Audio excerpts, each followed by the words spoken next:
Jake, here we go with the 2025 season, Friday night against Cheyenne East. Before we talk about the Thunderbirds, just tell me from your perspective how fall camp and how practice has gone as you build up to this 2025 opener. This is what we do everything for. So we've gotten through camp. We're tired of seeing maroon and black and white and all the other colors you want to associate with this. We're ready to see another color, and so camp's gone really well. Overall, we've stayed pretty healthy. But the biggest thing is honestly our energy is great and our buy-in is great, and it's obvious just from senior leadership on down that our guys are invested in a different way this year. You mentioned the buy-in's great. What can you kind of compare and contrast from last year to this year that might be different in a positive way?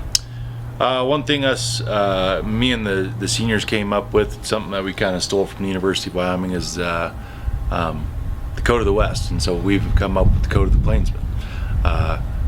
Our focus this week is opportunities and obstacles, and so we've had plenty of opportunities to deal with some obstacles. If you look behind me, we've had some weather this week, and our guys are just focused. They're sharp.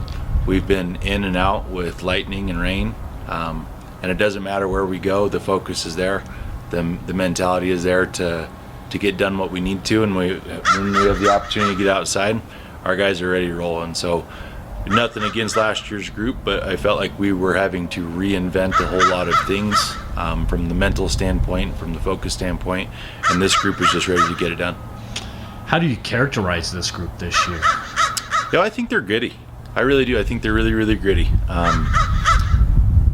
This is a group that's dealt with a lot of injuries in the past, and you can just see that their focus on the field says, I may not have this for all season, I may not have this for future football, but I have it for today. And so right now they're building that program mentality of brotherhood, and that's trickling not only on the field but off the field. These guys are doing all sorts of stuff, shenanigans, probably stuff I don't want to know about, but they are certainly having a good time with one another, and it's drastically apparent not only from what the locker room looks like this year to what warm-ups look like to the intangibles of just practice ethics. You do have an experienced squad back. How much can you lean on that, and how much of a benefit is that going into year two in your perspective? It's just huge. A year ago you're scrambling because, again, you don't know media, and I'm talking more myself. I don't know media schedules. I don't know all that kind of stuff. I'm kind of scrambling. How do I deal with parent interaction? So not only do I feel more comfortable, but now it's year two of me and my staff. It's also year two of our players and our staff. And so just the expectations that we've built as a program are just so much different from where we were a year ago, because we were really filling it out. And you realize what you do well and you realize what you don't do well, and all the things that you didn't do well, it was because of all the wrong reasons. And so we're trying to keep things simple and clean, and trying to just lean and trust on one another, because if we're not doing that, then we're obviously fighting against each other than with each other. We've touched on Cheyenne East in a couple previous interviews, and they are runner-up the last 3 years. What do you look at when you see Cheyenne East, and what you're kind of expecting Friday night here? Yeah, obviously Coach Goff, he does a great job getting his guys ready to roll. We've mentioned it 3 years in a row of being the state runner-up. So there's obviously certain feelings for those guys having that for 3 straight years as well, and so they're obviously looking to prove something themselves. What we tend to see from those guys year in and year out is they're super athletic. They tend to get out good numbers. They're fast, and in particular this year, I do find that they have a very large and physical line. So what are you looking for out of your squad game one of a 2025 season?